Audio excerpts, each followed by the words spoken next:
பெரியார்களே, தாய்மார்களே, சங்கைக்குரிய சகோதர சகோதரிகளே, எல்லாம் வல்ல அல்லாஹ்வின் நல்லடியார்களே, அல்ஹம்துலில்லாஹ். புனிதமான ரமலான் மாதத்தினுடைய 20வது நாளினுடைய தராவியை முடித்துக்கொண்டு இன்று ஓதப்பட்ட சில வசனங்களின் விளக்கங்களை கேட்பதற்காக இங்கே அமர்ந்திருக்கிறோம். அல்ஹம்துலில்லாஹ். இன்று சூரா ஃபுஸ்ஸிலத், அதாவது ஹாமீம் சஜிதா என்று இதற்கு பெயர் சொல்லப்படும் இந்த அத்தியாயமும், சூரா அஷ்ஷூரா என்ற அத்தியாயமும், சூரத்து ஸுஹ்ருஃப் என்ற அத்தியாயமும், சூரத்து துஹான் என்ற அத்தியாயமும், சூரா அல் ஜாசியா என்ற அத்தியாயமும் ஓதி முடிக்கப்பட்டிருக்கின்றன. இன்று ஏறக்குறைய 25 ஜுசுக்கள் முடிவடைந்திருக்கின்றன. இன்னும் 5 ஜுசுக்கள் மட்டுமே மீதமாக இருக்கின்றன. அல்ஹம்துலில்லாஹ். இன்று ஓதப்பட்ட அத்தியாயங்களின் மூலம் பல செய்திகளை அல்லாஹ் சுப்ஹானஹு வ தஆலா சொல்லி காட்டுகிறான். அதில் குறிப்பாக சொல்வதாக இருந்தால், சூரா ஹாமீம் சஜிதாவிலே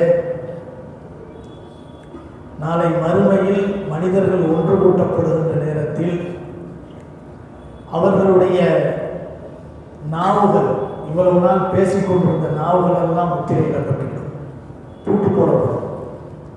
இவ்வளவு நாள் பேசாமல் இருக்கக்கூடிய கைகள், கால்கள், கண்கள், தோள்கள் எல்லாமே பேசும்.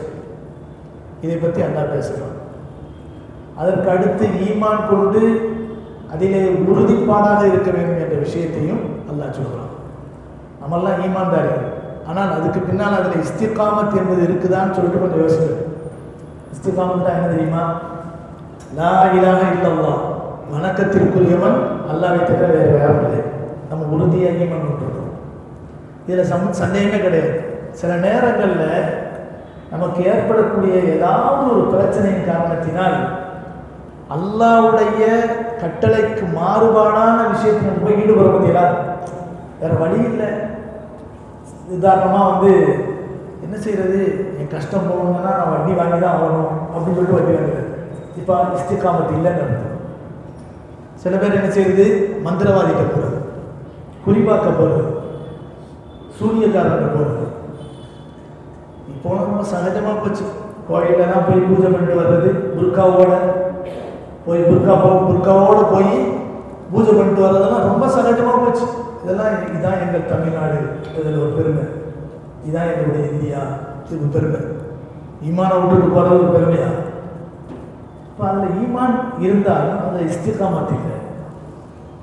அப்படி யாராவது எவ்வளவு பெரிய சிரமம் இருந்தாலும் ஈமான் கொண்டு அதிலே உறுதியாக இருப்பார்கள் ஆனால் அவர்களுக்கு அல்லாஹ் சுப்ஹானஹு வ தஆலா என்ன செய்யறான்? மலக்குமார்களை கொண்டு நன்மாராயம் சொல்றான் அப்படிங்கிற விஷயத்தையும் இன்று ஓதப்பட்ட சூரா ஃபுஸ்ஸிலத் என்ற அத்தியாயத்தில் அல்லாஹ் சொல்றான். அதுக்கு பின்னால் சூரத்து ஷூரா என்ற அத்தியாயம். இந்த சூரத்து ஷூரா என்ற அத்தியாயத்தின் மூலம் நம்ம சமுதாயத்தில் நபியவர்கள் காட்டி தந்த வழிமுறையில் மனிதர்கள் தங்களுடைய வாழ்க்கையில் எந்த ஒரு விஷயத்தை செஞ்சாலும் ஆலோசனை செய்து செய்ய வேண்டும் என்ற விஷயத்தை அல்லாஹ் சொல்றான். அல்லாஹ் சொல்லும்போது நல்ல தன்மை உள்ளவர்கள், ஒரு முஃமினான அல்லாஹ்வின் மீது முழு நம்பிக்கை உள்ளவர்கள் எப்படி இருப்பாங்கிற விஷயத்தை இந்த சூரத்து ஷூராவில் சொல்லும்போது, வமா ஊதீது மின் ஷைஇன் ஃபமதாஉல் ஹயாத்துத் துன்யா வமா இன்தல்லாஹி கைரும் வ அப்கா லில்லதீன ஆமனு வ அலா ரப்பிஹிம் யதவக்கலூன். வமா இன்தல்லாஹி கைரும் வ அப்கா, அல்லாஹ்விடத்தில் இருக்கக்கூடிய சன்மானங்கள் இருக்குது, அது கைர், மிக சிறந்தது. வ அப்கா, அது நிரந்தரமானது. இது யாருக்கு கிடைக்கும்? லில்லதீன ஆமனு வ அலா ரப்பிஹிம் யதவக்கலூன். யார் அல்லாஹ்வின் மீது ஈமான் கொண்டு முழு நம்பிக்கையோடு வாழ்கிறார்களோ அவர்களுக்கு. அவருடைய தன்மை தெரியுமா? வல்லதீன யஜ்தனிபூன கபாயிரல் இஸ்ம், பெரும்பாவத்தை விட்டு தவிர்த்து கொள்வார்கள். வல் ஃபவாஹிஷ, அருவருப்பான மானக்கேடான விஷயங்களை விட்டு தவிர்த்து கொள்வார்கள். வைதாமா கதிபுஹும் யக்ஃபிரூன், கோபம் ஏற்பட்டால் மன்னித்து விடுவார்கள். வல்லதீன இஸ்தஜாபு லிரப்பிஹிம், தங்களுடைய இரட்சகனுடைய எல்லா அழைப்புக்கும் பதில் கொடுப்பார்கள். வல்லதீன இஸ்தஜாபு லிரப்பிஹிம் வ அகாமுஸ் ஸலாத், தொழுகையை நிலைநாட்டுவார்கள். வ அம்ருஹும் ஷூரா பைனஹும், அவருடைய காரியங்கள் அனைத்தும் ஆலோசனை செய்து முடிவெடுக்கணும். தங்களுடைய குடும்பத்தாற்ற ஆலோசனை பண்ணுவாங்க. வமிம்மா ரஸக்னாஹும் யுன்ஃபிகூன், தங்களுக்கு வழங்கப்பட்ட செல்வத்திலிருந்து செலவழிப்பார். அல்லாஹ்வுக்காக செலவழிப்பார். எவ்வளவு அழகான தன்மை அல்லாஹ் சொல்றாங்க. அதுக்கு அடுத்து நிறைய விஷயங்கள் அல்லாஹ் பேசுறான். இன்னைக்கு நம்ம எடுத்துக்கொண்ட தலைப்பு சூரத்து ஸுஹ்ருஃப். ஸுஹ்ருஃப்னா என்ன அர்த்தம் தெரியுமா? தங்கம், நகை என்று அர்த்தம். ஒரு விஷயத்தை அல்லாஹ் பேசுறான்.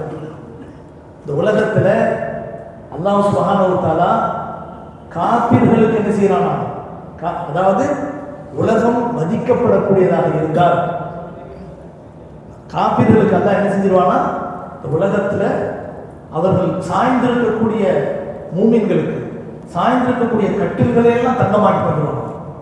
வீட்டு வாசல்கள் நிலைப்படிகளை எல்லாம் தங்கமாக்கிடுவாங்க. ஆனா என் பார்வையில இது அவ்வளவு ஒருத்தானது இல்லை, அவ்வளவு மதிப்பானது இல்லை. அதாவது அந்த கொசுவினுடைய ரெக்கைக்கு சமமான இந்த பூமி. அதனாலதான் மூமின்களுக்கு தரணை அப்படின்னு நல்லா சொல்றோம். அதை பத்தி சொல்லும் போது அந்த ஸுஹ்ருஃப்ங்கிற வார்த்தையை நல்லா பேசலாம். இன்னைக்கு எடுத்துக்கொண்ட தலைப்புக்குரிய வசனம் என்னன்னு சொன்னா, சூரத்து ஸுஹ்ருஃப்ல 17வது ஆயத்துல அல்லாஹ் ஒரு விஷயத்தை சொல்றான். வைதா புஷ்ஷிர அஹதுஹும் பிமா ضرب للرحمن مثلا வல்ல வஜ்ஹுஹு முஸ்வத்தன் வஹுவ கதீம். காபிர்களுக்கு ஒரு பழக்கம் இருக்கு. தான் எந்தெந்த விஷயத்தை தெய்வமா எடுத்துனாலோ எல்லா தெய்வத்தினுடைய பேர் எப்படி இருக்கு? பொம்பளைக்குள்ள பேரா தான். தெய்வங்களை எல்லாம் எப்படி வச்சிருக்கிறாங்க?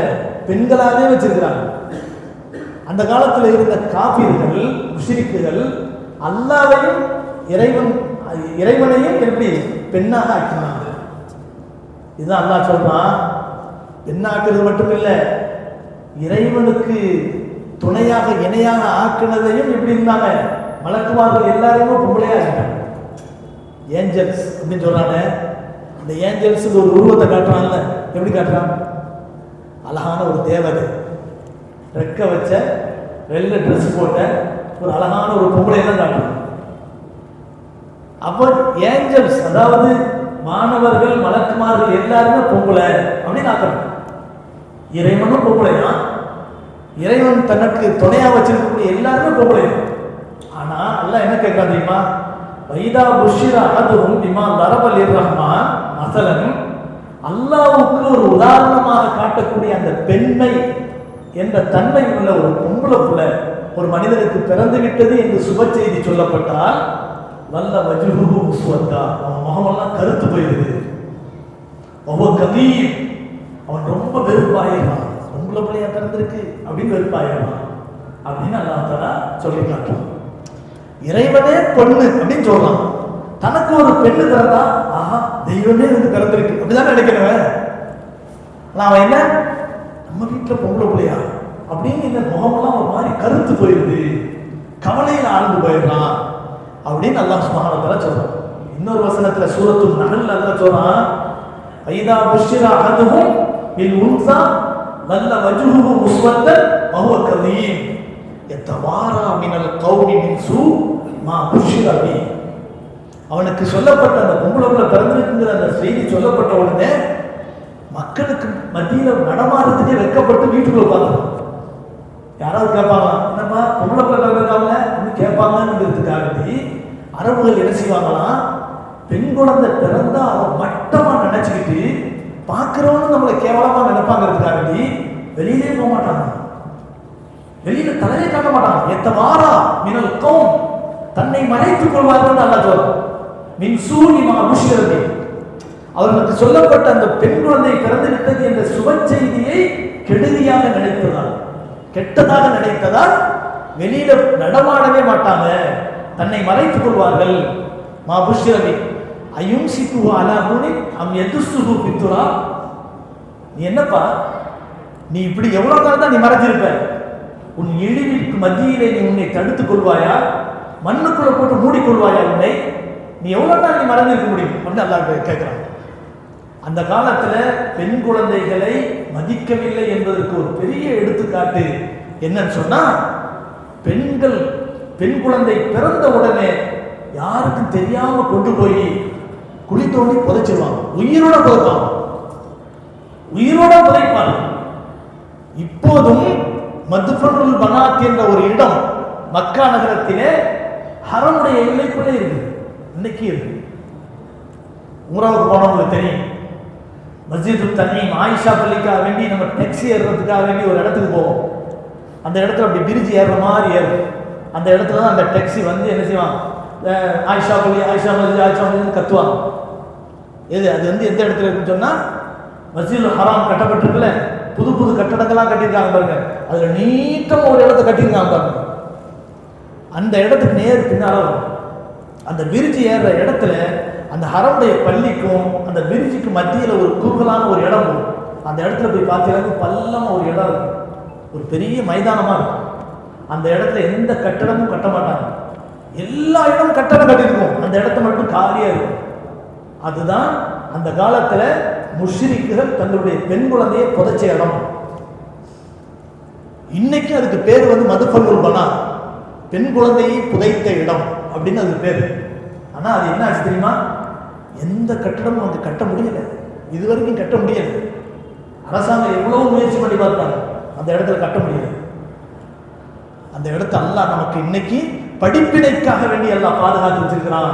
பெண் குழந்தைகளை மதிக்காத மனித தன்மைக்கு அப்பாற்பட்டவர்கள் என்று நினைத்திருக்கக்கூடிய, பெண் வாழ்வதற்கு தகுதியற்றவர்கள் என்று நினைத்த இந்த சமுதாயத்துக்கு மத்தியில் இந்த பெண்ணுக்கு எவ்வளவு பெரிய உயர்வை இந்த மார்க்கம் கொடுத்திருக்கிறது என்பதை காட்டுவதற்காக வேண்டி அடையாள சின்னமாக அல்லாஹ் தஆலா இன்னைக்கு நம்ம கண்ணுக்கு முன்னால் அதை வச்சிருக்கிறார்.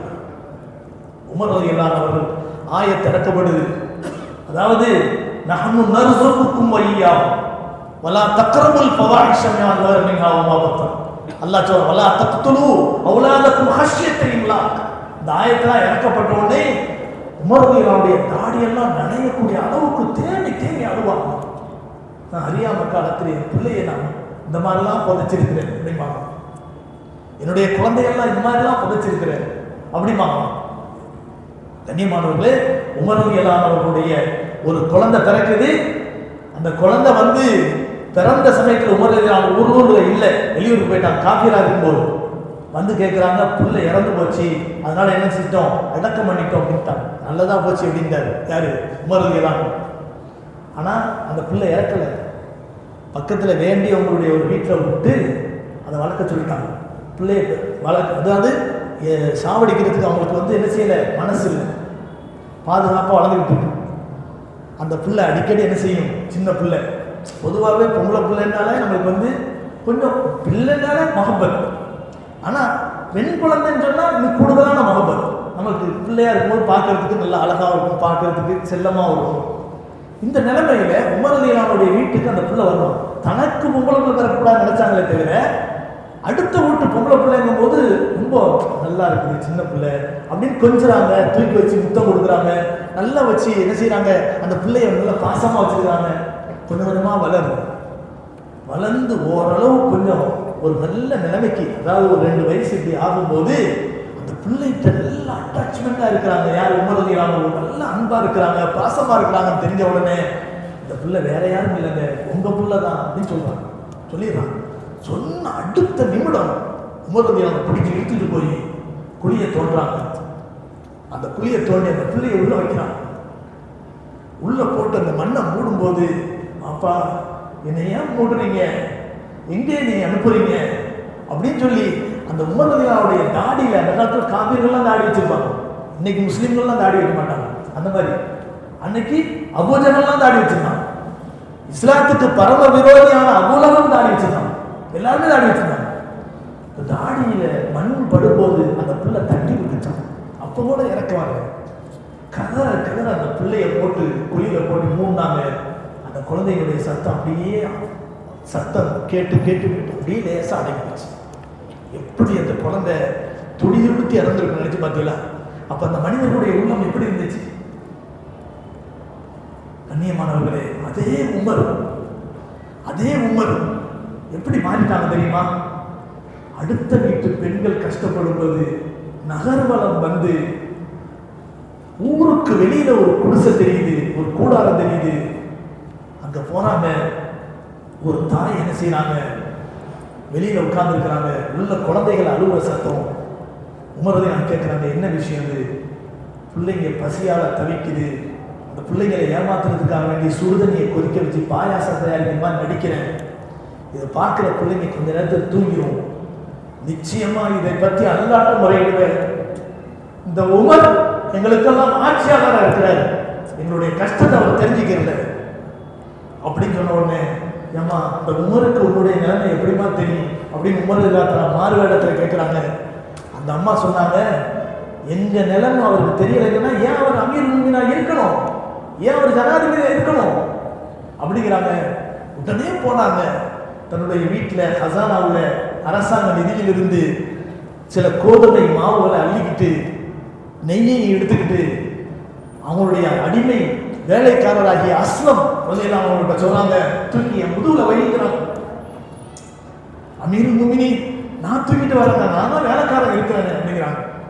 நாளை மறுமையிலே என்னுடைய குற்றங்களை பாவங்களை நீ சுமக்க தயாரா அப்படின்னு கேட்கிறாங்க. யாருங்க தயாராக முடியும்? உடனே அஸ்லம், இதுக்கு நான் வரல, இந்த வீர விளையாட்டு நான் வரல, ஒதுக்கலாம். உமரவியலானவர்கள் அஸ்லம் கூட்டிகிட்டு போனான். கூட்டிகிட்டு போய் அங்கே இருக்கக்கூடிய அந்த கொதிக்கிற தண்ணீரில் அந்த மாவை போட்டு அதை என்ன செய்யறாங்க, நெய்யையும் போட்டு அதை ஒரு பாயாசம் மாதிரி கிண்டுறாங்க. தீ அணைகின்ற சமயத்தில் உமரவியலான ஊதுறாங்க. அந்த நேரத்தில் எவ்வளோ தடுக்கிறாங்க, ஆனால் கேட்கல. உமரவியலான ஊதும் போது அடர்த்தியான அவருடைய தாடிக்கு மத்தியிலே புகை புகுந்து வெளியே வந்ததை நான் பார்த்தேன். அசோகல்லா சொன்னார். ஒரு ஜனாதிபதியினுடைய நிலைமை, ஒரு பெண் கஷ்டப்படுறார் தெரிஞ்ச உடனே அதை எந்த அளவுக்கு மதித்து என்ன செய்கிறார்கள், வேலை செய்கிறார்கள். கடைசி அந்த பெண்ணை கூப்பிட்டு சொன்னாங்க, பாயாசம்லாம் பின்னுட்டு போவோமா அப்படின்னு கேட்குறாங்க வேலைக்காரங்க. யார்? அஸ்லம் எழுதிடலாம். இல்லை அழுது அந்த பிள்ளைங்க சிரிக்கிறத நான் பார்க்கணும், அது பார்த்தாதான் எனக்கு நிம்மதி. எப்படி இருந்தவங்க, தன் சொந்த மகளை குளிதோண்டி புதைத்த உமருக்கு ஈமான் கொடுத்த இரக்கம் எப்படிப்பட்டது? அடுத்த வீட்டு பிள்ளை அழுகிறத பார்த்தேன், அது சிரிக்கிறத பார்க்கும்போது என் மனசு நிம்மதியாகும் சொல்லிட்டு தூரத்தில் உட்கார்ந்து அந்த பாயாசத்தை ஊற்றி கொடுக்கும்போது அந்த பிள்ளைங்க சிரிப்போடு அதை சாப்பிட்டுச்ச. அதை பார்த்துட்டு அல்லாஹ் என்னை காப்பாத்திட்டான்னு சொல்லி அல்லாஹ்வுக்கு நன்றி செலுத்தியவர்களா திரும்பி வந்தாங்களே, இதுதான் இஸ்லாம். அந்த அம்மாட்ட சொல்லிட்டு வந்தாங்க, நாளை ஜனாதிபதியின் மாளிகைக்கு வா, அங்கே இந்த என்னை நீ காணலாம், அங்கே உனக்கு வேண்டிய உதவிகள் செய்யப்படும் அப்படின்னு சொல்லிட்டு வரலாம். இதுதான் ஈமான் ஏற்படுத்திய மாற்றங்கள். இஸ்லாம் உற்பத்தியான அந்த உருவான அந்த காலத்துல, அதுக்கு முந்தைய காலத்துல அறியாமை காலம் என்று சொல்லப்பட்ட அந்த காலத்துல பெண் மக்களை குளிதோண்டி புதைத்தது மட்டுமல்லாமல் அந்த பெண்களை ஒரு ஜீவனாகவே நினைக்க மாட்டார்கள். அவர்களுக்கு பாக பிரிவினை என்பது கிடையாது. முதலாக இஸ்லாம் தான் சொன்னது, பெண்களுக்கும் பங்கு கொடுத்து ஆக வேண்டும், சொத்துக்களில் பங்களிப்பு பெண்களுக்கு உண்டு என்று சொன்ன மார்க்கம் இஸ்லாம் தான் முதன்மையாக. 1400 ஆண்டுகளுக்கு முன்பாக தமிழ்நாட்டினுடைய நிலைமையில நீ கலைஞர்லாம் பெண்களுக்கெல்லாம் என்ன செஞ்சாரு, பாக பிரிவினை பங்கு கொடுக்கணும்னு சொல்லி சொன்னாரு, சட்டத்தை கொண்டு வந்தார். ஓரளவு மற்றவர்களுடைய உள்ளத்துல மாற்றங்கள் உண்டாகியிருக்கலாம். ஆனால் இஸ்லாமிய மார்க்கம் செய்த புரட்சி, பெண்கள் வாழ்வதற்கு தகுதியற்றவர்கள் என்ற நிலையிலே குளிதோண்டி புதைத்த காலத்திலும் கூட அல்லாஹ் சுப்ஹானஹு வ தஆலா பெண்களுக்கு பங்கு கொடுக்க வேண்டும் என்று சொன்னது மட்டுமல்ல, அல்லாஹ் என்ன சொன்னா தெரியுமா, ஃபரீதத்தன் மினல்லாஹ், இது அல்லாஹ்வுடைய கடமை என்று அல்லாஹ் சொன்னார். அது மட்டுமல்ல, வமய்யத்தில்லாஹ் தில்க ஹுதூதுல்லாஹ், இது அல்லாஹ் உங்களுக்கு ஏற்படுத்தியிருக்கக்கூடிய வரைமுறைகள். வமய்யத்தஅத்த ஹுதூதல்லாஹ் ஃபௌலாயிக, அவர்கள் யார் இந்த வரைமுறையை தாண்டுவார்களோ ஃபௌலாயிக அஸ்ஹாபுன் நார், அவர்கள் நரகவாதிகள் அல்லாஹ் சொல்றார். வமய் யாஸில்லாஹ வ ரசூலஹு யுத்கில்ஹு நாரன் காலிதன் ஃபீஹா, அல்லாஹ் சொல்றார். கண்ணியமானவர்களே, இப்படி பெண்களுக்கு பாகம் கொடுக்கப்படவில்லை என்று சொன்னால் கடுமையான தண்டனை கொடுக்கப்படும் என்று சொன்ன மார்க்கம் இந்த இஸ்லாமிய மார்க்கம். இதைத்தான் அல்லாஹ் தஆலா இந்த ஓதப்பட்ட வசனத்தில் சொல்லும் போது வைதா உஷ்ஷிர அஹதுஹும் பில் உன்ஸா பிமா பரக லிர்ரஹ்மான் மஸலன் வல்ல வஜ்ஹுஹு முஸ்வத்தன் வஹுவ கலீம் என்று அல்லாஹ் தஆலா சொல்லி காட்டுறான். அவங்க வெறுக்கிறாங்க, முகமெல்லாம் கருத்து போயிடுது. இன்னைக்கு ஓதப்பட்ட சூரத்து, அதாவது ஷூரா என்ற அத்தியாயத்தில் 49வது ஆயத்தில் வலில்லாஹி முல்கு ஸமாவாத்தி வல் அர்த் யஹ்லுகு மா யஷா யஹபு லிமன் யஷா இனாதன் வ யஹபு லிமன் யஷா துக்குர் அவ் யுஸவ்விஜுஹும் துக்ரான் வ இனாதா வ யஜஅலு மன் யஷா அகீமா இன்னஹு அலீமுன் கதீர். அல்லாஹ் சொல்றான், இந்த வானம் பூமி அனைத்தினுடைய ஆட்சி அதிகாரம் அல்லாஹ் ஒருவனுக்கு தான் சொந்தம். அவன் தான் நாடியதை படைக்கின்றான். யஹபுலிமன் யஷாவு இனாதன் வ யஹபுலிமன் யஷாவு துக்கூர். தான் நாடியவர்களுக்கு பெண் குழந்தையாக கொடுக்கிறான், தான் நாடியவர்களுக்கு ஆண் குழந்தையாகவே கொடுக்கிறான். இன்னும் அல்லாஹ் தஆலா ரெண்டையும் கலந்து சில பேருக்கு கொடுக்கிறான். இன்னும் சில பேரை குழந்தை பாக்கியம் இல்லாத மலட்டுத்தனம் உள்ளவர்களாக மாற்றி விடுகிறான். அல்லாஹ் சொல்றான், பெண் குழந்தையா பிறந்ததை சில பேர் எப்படி இருக்காங்க தெரியுமா? சனியை ஏன்டா வந்து பிறந்தியோ அப்படி கேட்குறாங்களா இல்லையா?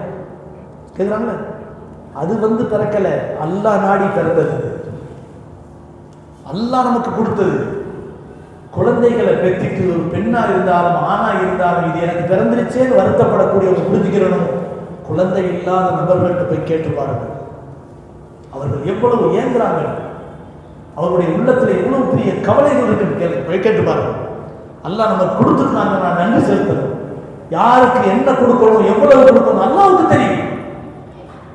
பிள்ளை பிறந்தது என்பதற்காக வேண்டி பிள்ளையை சாடுவது என்பது அறிவீனம், முட்டாள்தனம். அந்த பிள்ளைய அவன் பிறந்துச்சு, அந்த பிள்ளைக்கு பேச அல்லாஹ் தஆலா சக்தியை கொடுத்துருந்தான்னு சனியை ஏன் தான் அந்த பிள்ளை வந்து பிறந்துச்சோ அப்படின்னு ஒருத்தர் கேட்குறாங்கன்னா, சனியை உன்னிட்டையா வந்து பிறக்க வச்சான் அல்லாஹ் அப்படின்னு கேட்போம்.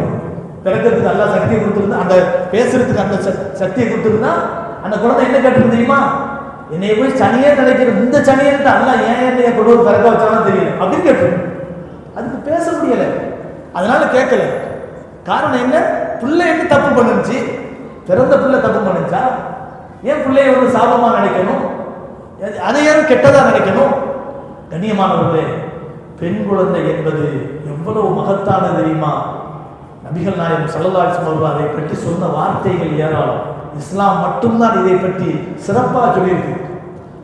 3 பெண் குழந்தைகளை பெற்று ஒரு மனிதன் சிறந்த முறையிலே வளர்த்து அதை ஆளாக்கி அதை திருமணம் செய்து கொடுக்கக்கூடிய வரை அவன் பொறுப்பேற்றுக் கொள்வானே, ஆனால் நானும் அவனும் சொர்க்கத்திலே இப்படி இருப்போம் என்று நபிகள் நாயகம் ஸல்லல்லாஹு அலைஹி வஸல்லம் சொன்னார்.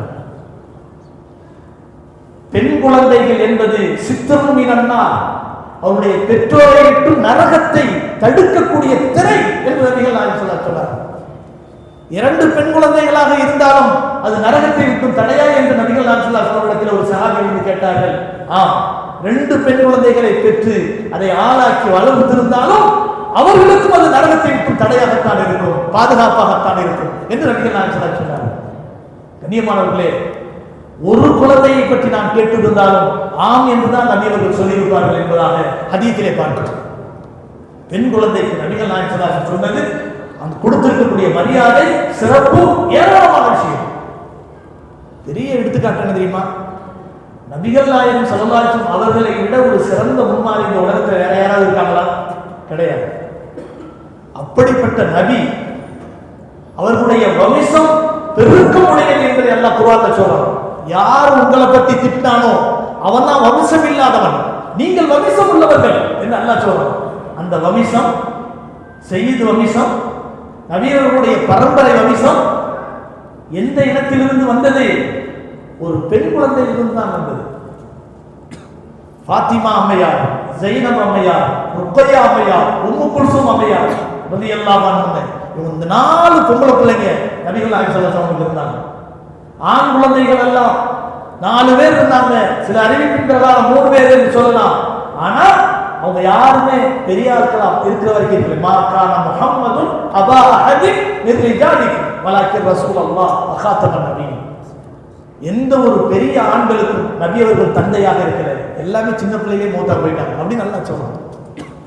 நபியினுடைய பரம்பரை இந்த உலகத்திலே இன்னைக்கும் பல நாடுகளிலே பரவி இருக்கிறார்கள் என்றால் அந்த பரம்பரையினுடைய அந்த வம்சத்தின் விருட்சம் நபியவர்களுடைய பெண் குழந்தைகளின் மூலமாக வந்தது. அதிலும் குறிப்பாக பாத்திமா அம்மையாருடைய வம்சத்திலிருந்து வந்தவர்கள் தான் எல்லாரும். அந்த பாத்திமா அம்மையாருக்கு நபி கொடுத்த மரியாதை ஹதீஸ்ல வருது. ஸல்லல்லாஹு அலைஹி வஸல்லம் அவர்கள் பாத்திமா அம்மையாரை எந்த அளவுக்கு விரும்பினார்கள் என்றால், கித்அத்தும் மின் கபிதி, என் ஈரக்குலையின் ஒரு துண்டு என்று நபி அவர்கள் சொன்னார்கள். பாத்திமா அம்மையாரை நபி அவர்கள் சந்திக்க போவார்கள். பாத்திமா அம்மையார் எப்படி இருப்பார்கள் தெரியுமா? எந்திரிச்சு ஓடி வருவாங்களா, நபி அவர்களுடைய கையை பிடிப்பாங்களா, முத்தம் கொடுப்பாங்களா, கொடுத்து நபி அவர்களை கூட்டிட்டு போய் தன்னுடைய இருக்கையில உட்கார வச்சு அழகுவாங்க. நபி அவர்களை பார்க்கறதுக்காக நீ பாத்திமா அம்மையார் வருவார்கள். ஆனால் நபி அவர்கள் சந்தோஷம் மீதியினால் எந்திரிச்சு ஓடி வந்து தன் மகனுடைய கையை பிடிச்சு முத்தம் கொடுத்து கூட்டிக் கொண்டு என்ன செய்வாங்களாம், தன்னுடைய இருக்கையில உட்கார வைப்பாங்க. நபிகள் நாயகம் ஸல்லல்லாஹு அலைஹி வஸல்லம் தன்னுடைய மகள்களுக்கு கொடுத்த மரியாதை, அவர்கள் மீது வைத்திருந்த அன்பு பாசம் இருக்குது, அலாதியானது, அவ்வளவு அற்புதமானது. நபிகள் நாயகம் ஸல்லல்லாஹு அலைஹி வஸல்லம் விரும்பிய ஒரு இனம் பெண் இனம். பெருமானார் ஸல்லல்லாஹு அலைஹி வஸல்லம் சொன்னார்கள், இந்த உலகத்திலே 3 விஷயங்கள் எனக்கு ரொம்ப பிரியமானது. ஒன்று வாசனை திரவியம், இன்னொன்று பெண் இனம், மூன்றாவது என் கண்குளிர்ச்சி தொழுகையில் இருக்கிறது என்று ஸல்லல்லாஹு அலைஹி வஸல்லம் சொன்னார்கள். எனக்கு ரொம்ப பிடித்தமான இனம் பெண் இனம். நபி அவர்கள் அப்படி சொன்னது காரணம் தெரியுமா? அவர்கள் உடல் அளவில் பலவீனமானவர்கள், உள்ளத்தால் பலவீனமானவர்கள். கண்மணி நாயகம் ரசூலுல்லாஹி ஸல்லல்லாஹு அலைஹி வஸல்லம் கடைசி நேரம் வஃபாத் சமயத்தில் நபி அவர்கள் படுக்கையாக இருக்கிறார்கள். நாவிலிருந்து முணுமுணுக்கும் சப்தம் கேட்கிறது. காது கொடுத்து கேட்டேன். நபிகள் நாயகம் ஸல்லல்லாஹு அலைஹி வஸல்லம் அவர்களுடைய நாவிலிருந்து வந்த வார்த்தை, நீங்கள் 2 பலவீனர்களுடைய விஷயத்தில் அல்லாஹ்வை அஞ்சிக் கொள்ளுங்கள். இத்தகுல்லாஹ ஃபில் லைஃபைன், 2 பலவீனர்களுடைய விஷயத்தில் அல்லாஹ்வை பயந்து கொள்ளுங்கள். ஒன்று அடிமைகள், இன்னொன்று பெண்கள் என்று நபிகள் நாயகம் சொன்னார்கள். இன்னைக்கு என்ன நடக்குது நினைச்சு பாருங்க. பெண்களுடைய விஷயத்தில் எவ்வளவு பெரிய அநீதங்கள். நபிகள் நாயகம் ஸல்லல்லாஹு அலைஹி வஸல்லம் உங்களில் மிகச் சிறந்தவன் உங்களுடைய மனைவியாரிடத்தில் மிகச் சிறந்தவன் என்று நபி அவர்கள் சொல்கிறார்கள் என்றால், நம்முடைய சிறப்பும் அந்தஸ்தும் பெண்களின் அங்கீகாரத்தை கொண்டுதான் உருவாகிறது என்று நபி அவர்கள் சொல்கிறார்கள். நீங்கள் அடைந்திருக்கக்கூடிய செல்வங்களிலேயே மிக சிறந்த செல்வம் அல் மர்அத்து சாலிஹா, சாலிஹான மனைவி என்று நபி அவர்கள் சொல்கிறார்கள். அப்படி என்றால் ஒரு மனிதன் இந்த உலகத்தில் சொர்க்கத்தை அனுபவிக்கணும்னு சொன்னா, சாலிஹான, பொறுமையுள்ள, சகிப்புத்தன்மையுள்ள, அனைத்தையும் பொருந்திக் கொள்ளக்கூடிய ஒரு மனைவி நமக்கு அல்லாஹ் அமைச்சு கொடுத்தான்னு வச்சுக்கோங்களேன், இந்த உலகத்திலே நம்ம சொர்க்கத்தை அனுபவிக்கிறோம். ஒரு விஷயத்தை புரிஞ்சுக்கிறோம். குர்ஆன்ல பரவலாக அல்லாஹ் ஹூரின்களை பத்தி அல்லாஹ் சொல்றான். அழகி கன்னியர்கள், ஆண்களுக்கு வழங்கப்படக்கூடிய கன்னியர்கள். ஆனா பெண்களுக்கு அப்படி ஒரு ஹூரின்னை பத்தி அல்லாஹ் சொல்றானா? இல்ல. ஆனால் நபிகள் நாயகம் ஸல்லல்லாஹு அலைஹி வஸல்லம் சொல்றாங்க, நாளை மறுமையிலே பெண்களாக இருக்கக்கூடியவர்கள் சொர்க்கவாதியானா ஹூரின்களுக்கெல்லாம் தலைவிகளாக இருப்பார்கள். அங்கேயுமா இவங்க ஒன்று சேரணும் அப்படின்னு நம்ம நினைப்போம். சில பேர் இங்க வச்சு நம்ம அனுபவிச்சது பார்த்தாரு, நாளைக்கு மறுமையிலேயுமா இவங்க சொர்க்கத்துக்கு வந்து நம்மளை தொலை பண்ணணும் அப்படின்னு நினைப்போம். இல்லை, அவருடைய தன்மையெல்லாம் மாறி போயிடும். அல்லாஹ் சுப்ஹானஹு வ தஆலா குர்ஆன்ல சொல்றான், வனஸஅனா மா ஃபீ சுதூரிஹிம் மின் கில்லி, சொர்க்கத்துக்கு போயிட்டா உள்ளத்தில் இருக்கக்கூடிய கசடுகள், கபடங்கள், பொறாமைகள் அனைத்தும் நீக்கப்பட்டுவிடும். உள்ள பழின்னு போயிடும். யாரையும் யாரை பத்தி என்ன செய்ய மாட்டாங்க, அதை வந்து மோசமா நினைக்க மாட்டாங்க. அப்ப சொர்க்கமா, அப்படி ஆயிட்டாலே சொர்க்கமா. பெண்கள் சொர்க்கத்து கன்னியர்களை விட அழகு வாய்ந்தவர்களாக காட்டப்படுவார்கள் நம்ம மனைவிமார்கள். அவ்வளவு அந்தஸ்து. நபிகள் நாயகம் ஸல்லல்லாஹு அலைஹி வஸல்லம் அவர்கள் தந்தைமார்களை சொர்க்கத்தினுடைய தலைவாசல் என்று சொன்னார்களே தவிர, தாய்மார்களை அவர்களின் காலடியில் தான் சொர்க்கமே இருக்கிறது என்று சொன்னார்கள். அப்போ தாய் தான் சொர்க்கம் அப்படிங்கிறாங்க. அதனுடைய தலைவாசல் தான் யாரு? தந்தை. நாங்கள் நல்லுபகாரம் செய்வதற்கு அதிகம் தகுதி படைத்தவர்கள் யார்? யார் ரசூலுல்லாஹ்? நபிகள் நாயகம் சொன்னார்கள், உம்முக உன் தாய். அடுத்து யார்? யார் ரசூலுல்லாஹ்? உம்முக உன் தாய். அடுத்து யார் ரசூலுல்லாஹ்? உம்முக உன் தாய். அதற்கடுத்து உன் தந்தை. 4வது தடவை தான் தந்தை சொன்னார்கள். இந்த இடத்துல தாய் தாய் தாய் என்று 3 முறை சொல்வதன் மூலம் ஒரு பெண்ணுக்கு முன்னுரிமை வழங்குகிறார்கள். தாயாக, சகோதரியாக, தன்னுடைய பிள்ளையாக, தன்னுடைய குடும்பத்தினுடைய தலைவியாக, இப்படி ஒவ்வொரு கட்டத்திலும் ஒரு பெண் சாதிக்கக்கூடிய சாதனைகள் ஏராளம். ஆனால் இந்த உலகத்திலே அந்த பெண்ணை பார்க்கின்ற விதம் மிக மோசமான ஒரு நிலை. ஆனால் இஸ்லாம் பெண்களை ரொம்ப உயரத்தில் வைத்திருக்கிறது, ரொம்ப கண்ணியப்படுத்தி வைத்திருக்கிறது. அதனால்தான் அல்லாஹ் சுப்ஹானஹு வ தஆலா சூரத்துன் நிசா என்ற பெண்களுக்கென்று ஒரு தனி அத்தியாயத்தை அல்லாஹ் இறக்கி வைத்தான்.